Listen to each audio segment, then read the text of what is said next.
Now, one of the victims killed in the mass shooting once lived in Simi Valley. Today, one of her relatives shared memories with CBS 2's Jeff Nguyen of the loving woman who never forgot her Southern California roots.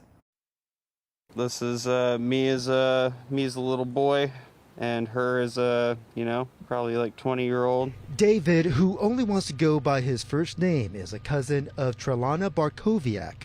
The best, the most enlightened you've ever seen in your life, met in your life, held in your arms in your life. The 49-year-old is one of the 10 victims in yesterday's deadly rampage in Boulder, Colorado.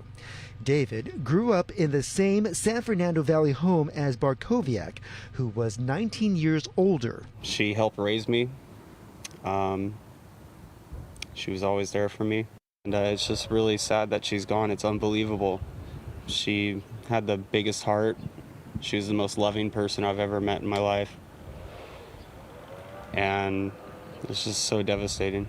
Family friend Daniel grew up down the street. Every time you saw her, she had a smile on her face. I don't think I ever saw her angry. Bartkowiak's cousin says she was a gifted artist who moved to Colorado about a dozen years ago to run the family's clothing line business. She was the backbone of this family. She's the backbone of that company. He chose to wear this outfit to honor her work. Davis says he watched hours of coverage yesterday after the family learned his cousin's car was parked at the store where the mass shooting happened. We just all had our fingers crossed throughout the whole night, and then around 3:30 a.m.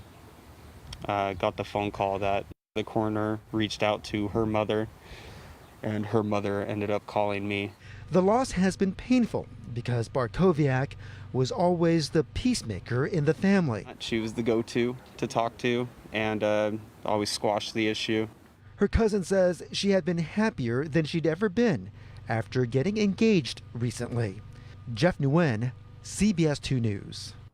Another victim with California ties is 61-year-old Kevin Mahoney. He lived in LA County until the mid-1990s. His daughter, who works in radio and lives in Carmel, tweeted this picture saying, "I am heartbroken to announce that my dad, my hero, Kevin Mahoney, was killed in the King Soopers shooting in my hometown of Boulder, Colorado. My dad represents all things love. I am so thankful he could walk me down the aisle last summer."